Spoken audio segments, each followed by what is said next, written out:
Okay.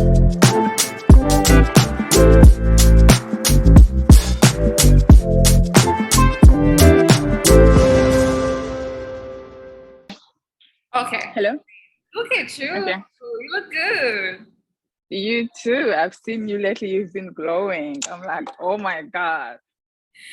You know, we all like I feel like that's the only option now. We can only glow. Life in America is very stressful, but if you say so. It is very stressful, but I feel like, you know, if I focus on the stress, I'm just gonna be depressed. There's just things everywhere. So let me just focus on glowing and getting cute outfits. I don't know. You know, the world is way too complicated, I would say. Been suffering. I suffered for 19 years. How are you? How have you been? I'm good. I'm good. Life has been pretty good lately. So. I saw you at the game nights. Oh yeah. My cousin is in town from California, so we went out and with few of my husband's friends. So it was fun. Okay, that seems fun. It's not really like an interview, so it's more like a conversation. Just like casual talking, yeah. And I have my wine. What are you drinking? Wine as well. It's a Moscato my husband purchased there. So because we had so many visitors, so we had a lot of drinks at home. I was like, oh, I don't have to buy anything. I can grab something at home. Yeah, I have also this one. I don't remember the brand, but it's not the best. But I think this one say Yosemite Road, I guess, Vineyard. So tomorrow is International Yoga Day. Yeah, I didn't know that until you told me. But you know, you're the yoga queen. You're the only person I have seen, at least in the past years, consistently, you know, doing yoga, and you were posting it, doing all those crazy poses that I cannot even imagine doing. So I just wanted to like chat with you, nothing too formal, just trying to understand, especially from an African point of view, because. So, like, I want to know first, like, how did you get into yoga? Were you doing like a research? I wasn't specifically doing a research. At first, it was just working out. I think I was bored. Okay. I had my cousin. She was trying to lose weight, so we started working out together. And then she moved back home. So I wanted to keep up doing it, and I watched videos like a home workout. But sometimes it would give me yoga's video. So sometimes when you look at yoga, you're thinking it's easy. Someone is just bending, and everybody can do it. And I feel like the older we get, we become less flexible, but we don't realize it until we try to do something. We're like, oh my God, my back, my back. Even if you start running, you think I can run, but once you start running, you're like, oh my God, I can't breathe. So, and I was like, let me try yoga. Because sometimes you also do yoga at home. And then I was like, that's easy. And when I tried, I was like, whoa, no way it can be this hard. Like, and I wanted to, you know, because I was thinking, I wanted to do workout, but I was like, oh, I want to also do yoga. And when I started checking, actually, it was very expensive. Like finding a yoga class, I was like, wait, what? Workouts, like those gyms everywhere in America. I was like, and then I looked at the benefits. You can benefit so much from yoga than actually working out. So I was like, oh, it makes sense why it was so expensive. And then I started kind of learning on my own, beginners videos, and yeah. I wanted to go deep into the benefits because from my point of view, right, and I have very, very limited knowledge about yoga. I just know the poses, I know it's for wellness, but what exactly is it mentally, physically, of course, but what are the benefits? Yeah, both, because when I went to the website and looking at how expensive it was, and they will ask you why you want to do yoga.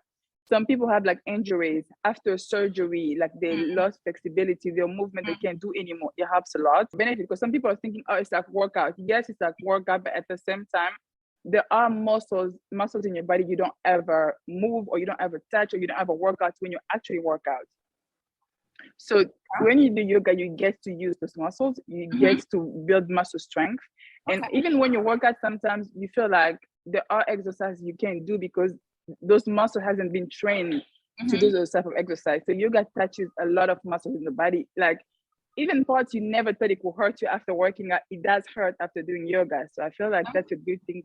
And you become more flexible. For example, I could run better, I could jump better. It was just different. And as far as wellness, like mentally, less stress. And I know that in the US, I mean, we work, we go to school, we do so many things at the same time, and we're very stressed. And depression is a big deal, anxiety. So Yeah. being able to manage, like balance your life every day and being able to just find time of staying still, meditate, or doing some yoga where you're not doing anything, like you're not thinking, you're just really calm. Yeah. And compared to workout, for example, like when I work out, I listen to loud music. I'll play music, I'll go hard. But when I do yoga, it's more about focus and calmness. Like you So said. I did like that a lot because we're always on the go. Literally, the only time I rest my mind is when I'm sleeping. We're always on the go. Like, I want to do this, I want to do this, I want to play this, or you're watching TV, or you're on your phone and thinking about what you're seeing. Yeah. So it made me realize that my mind never takes a break. That was also my time, and I wasn't using any music or anything. My time to mentally take a break doing yoga. It also had a better balance and ability to manage everything that I was doing. All right. So, like less stress, exercising all the muscles in your body, and it's like good for your heart, good Yeah. for energy. You okay. feel more energized. Yeah. Would you say that you discovered more about your own body, like your limitations, while doing yoga? Was Really, my body limitation, but I also didn't know how far the body can go. You know what I mean? Sometimes you look at something, you're thinking it's easy. Once you do it, I mean, your back hurts for days. Just knowing that I've lost that flexibility over time and age. yeah. So discovering that I can rebuild that strength, I can build that side of me, it was interesting to me. So. That's amazing. Like, yeah, I think it's really important to invest in your health when you're a little younger. Wellness as So well, that's yeah, that's good. And I know like a lot of people want to like get into yoga, but there's a lot of wrong ideas about yoga in the African community, for example. I've heard yoga is for, you know, a spiritual practice that Japanese people do. And some people say that it's to worship the devil. I even remember when someone told me, oh, when you do those yoga, do you know the type of spirits that you call into your life and stuff? So what would you say about that? Do you like associate it with some type of meditation? I did start meditation, and I was thinking it's also going to be easy. I was thinking because when I started reading more into yoga, and it was suggesting to include meditation, because like I said, I realized that doing yoga was a moment of stillness, of calmness, of just me not thinking. For me, it wasn't even about thinking about something. It was me just asking my mind, you are taking a break for 20 minutes and we're doing yoga.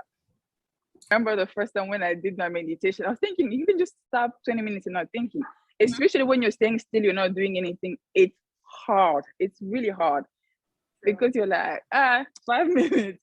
You're still thinking that the time is going slow. Yeah. So I think anything in this world that you keep working 24/7, at some point it's going to break. It's not going to function properly. It's not going to be as efficient as it's supposed to be. Same with your mind. If you are constantly using it, thinking, overthinking, analyzing, remembering stuff, whatever, like we use your mind with so many things, we don't realize that we're overusing it. Sometimes it's not even necessary. Worrying about things that are going to happen in 20 years, planning and all these things. Yeah. Some are necessary, most of them are not, to be honest.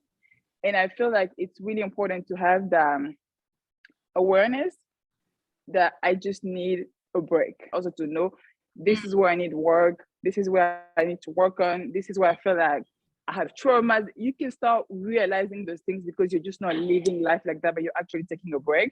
Okay. And it's like, I don't know, if you have a phone, sometimes you need to turn it off. You know what I mean? If you keep using it, at some point it's going to stop working. So I feel like it's like you're saving yourself by not overusing your mind. And as far as in the community, I mean, I've heard so many things. It's demonic, it's this and that. People easily judge without knowing. I'm like, okay, but how do you know? That's a question I ask. How can you be so sure? And I also feel like people try to associate Christianity or religion just in general to spirituality, which I really don't believe that they are.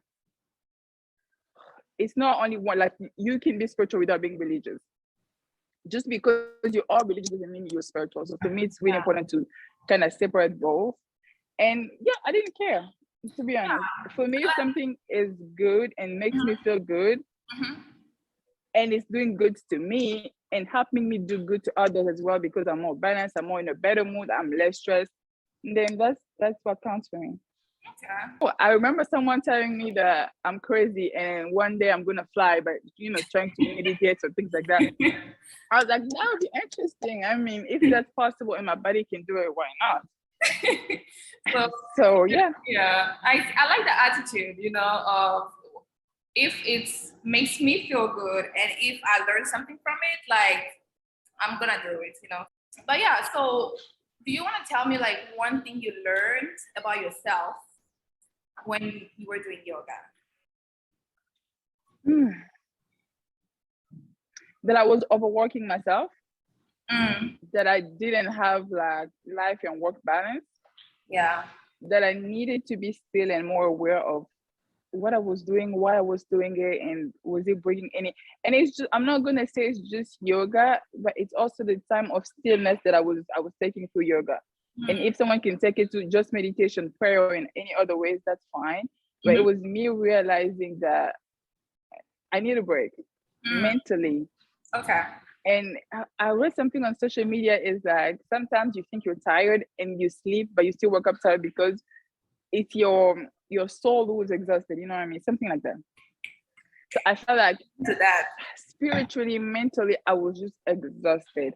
And I wasn't aware of it. It's just like, oh, this is life. I have to keep going. Yeah. But doing yoga made me realize that, oh, I'm overdoing it. This is not healthy. This is not good for me. It doesn't matter what I get after. If I get so exhausted, I don't even get to enjoy life with people, with my friends, and just be present and be there. Exactly. Yeah. And I also learned about being present. Because you meditate, you are in the moment, in the not thinking, in the emptiness. Yeah. It taught me that even when I spend time with people, like, don't be on your phone, be present, keep those memories, don't just rely on pictures so you can look at pictures to remember what happened. Be there because you were there. So yeah, I think these are the little things. I love this so much because I feel like our society is, especially American society, now we live here, it's go, go, go, go, go, go. You don't have time to pause, and you're working towards goals, and when you accomplish those goals, you're thinking of other goals. You're not even another one. Whatever you have right now, right?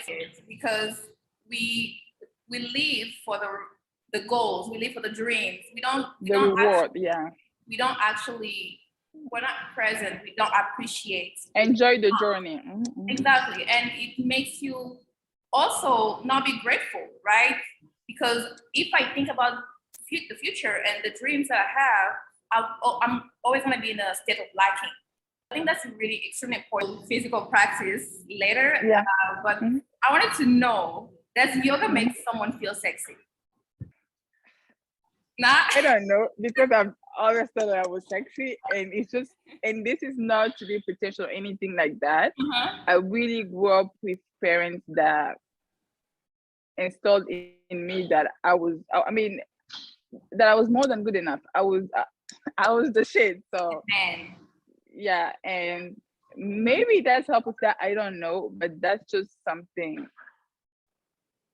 that I never struggle with. So I don't know if I gained it or not by doing yoga, but I can say it makes you appreciate your body more when you realize what it can do. Yeah. Okay. So that's what I'm saying. I will conclude saying that if it makes you appreciate your body more, that is sexy, because maybe we have the wrong definition of sexy.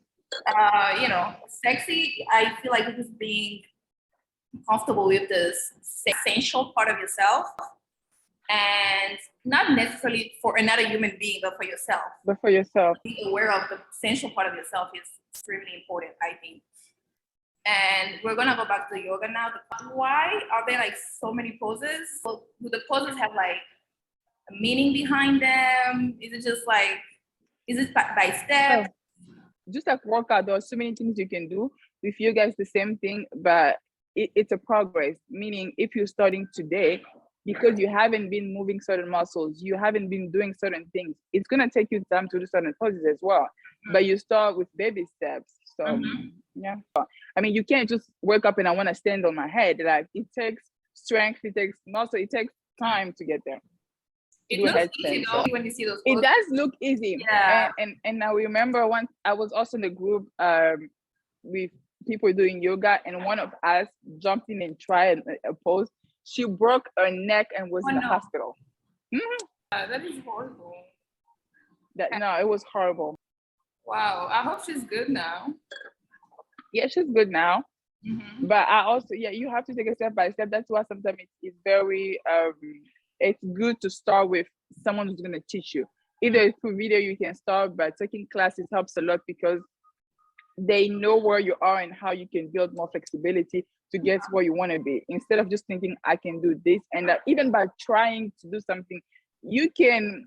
I remember sending a video also, I almost broke my neck because I was trying to do a pose. But yeah, I think there are so many poses because you have to build up that flexibility to get there. Okay. So So you start with baby steps.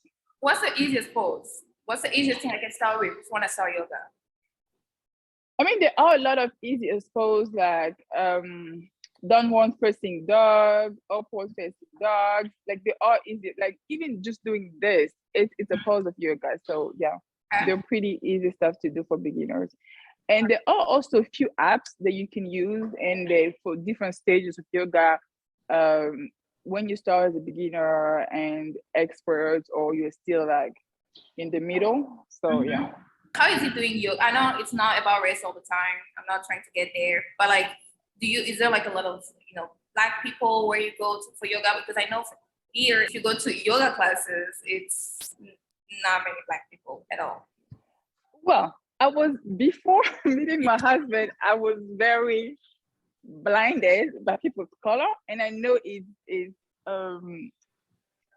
I know people are thinking because you're Black, you're supposed to see, but I didn't care. I didn't even pay attention. I didn't notice that certain area it's only white people that goes there. I just don't pay attention, things like that. But now that you asked me the question, I remember when I was going to my yoga class, it was just me and my roommates that were Black. But at the same time, I feel like culturally we have a lot of people that Black people didn't have access to in America. Now they can have access to, and they just choose not to because they're not comfortable in that space. But I think it's time to kind of break the stereotype and try something where I'm not saying where you're not welcome, but where you feel like, oh, don't limit your life or your experiences just based on only Black people only do this or that. So I feel like that's what I would take out of it. Even when I used to hike, I wasn't seeing a lot of people hiking, but I loved it. I kept going, and now we do group of friends and people that I know that look like me, and we go hiking, and they start liking it. So I just feel like if you like something, it can be beneficial for you. Don't let your race, where you live, to stop you get there. As long as it's a safe place where you can be, and mentally you feel like it's bringing something to you. Okay. What we usually say in the African community, this is like white people, white people stuff. Yeah. White people. So you should just like go for it. Maybe you like it. I also feel like it contradicts what we're saying, because generally, if we believe that we're equal, then we get to experience the same opportunity and the same experience in this lifetime, because you only get one life. So I feel like you can't start limiting your experiences in this life just thinking that belongs to a certain group of people. No, I feel like you're missing out by doing that. Yeah, I understand those people from the fact that some people like to, when you go to a party and you don't know anybody and you want to have a friend there, you don't feel a little comfortable. So when you go to like a place where it's majority a different race than yours, maybe you want to have someone there, but it should not be like an handicap to the point where you're not trying new things because you don't see Black people there, and because people label it as white people stuff. Yeah, I think that way of thinking, just let's say not just yoga will limit you in so many things in life. Travel to certain countries because you don't know anybody there. Travel by yourself because you're scared to travel by yourself, you've never done it. Go to certain places. I just feel like it limits you so much. And I feel like white people do get to travel to experience the world in a different way than us because they don't have this limit. Exactly. And sometimes it's mental, you know what I mean? It's in your mind. And I know sometimes there are safety issues, but if that's not the case, I don't see why you should try something new and different. Yeah. I agree. I feel like maybe we still live in survival mode. When they say like, it's a French saying, I'm just gonna say it in French. Ventre affamé n'a point d'oreille. So maybe because the basic needs, and we as people, I know there's a different experience between African American and maybe African, but I would just put it in the same box as we are still trying to figure it out and finding a way and getting back on track. So in that process, maybe because we're figuring it out, we we still in that mindset of, oh, I gotta survive. Oh, I need to do this. I just can't work. And I like that you say that because we need to promote enjoyments, relaxation, traveling. I think what usually as Black people, African or African American, what we promote when it comes to enjoyment is partying and drinking and dancing. Yeah. And I feel like it's okay to party, to drink, to dance, but there's other things to do. Because like for me, I've been out to eat, drinking, I just got tired of it. I was like, this is not, it doesn't bring me any joy anymore. I want to do other stuff. I want to experience other things, and I can't just limit myself with that mindset. I bullshit thing. Oh my God, they're going wine tasting. Yeah. That's even an issue, you know, because we haven't had access to those things for a very long time. Yeah, so I agree with that. I think maybe on a deeper level, it still is feeling less than. You know, it's still that those are just like the collateral damages of whatever we do and you know, slavery and all that. Just and colonization. Yeah. So yeah, I think it's really important to look into ourselves and see, oh, what are parts of myself that are still colonized in a way. It's not in the mindset. Yes. That's mental slavery as well. So that you can shift that mindset and exist as a human being, because we're in 2022. And you know, and it's just, as much as the world is chaotic, as Black people, I feel like we are in a different space than we were 400 years ago. So we need to evolve mentally as well. So okay, now I want you to complete this sentence, right? Yoga makes me feel happy. Happy? Okay, that's good. Well, thank you so much for being my first, what do you say, guest?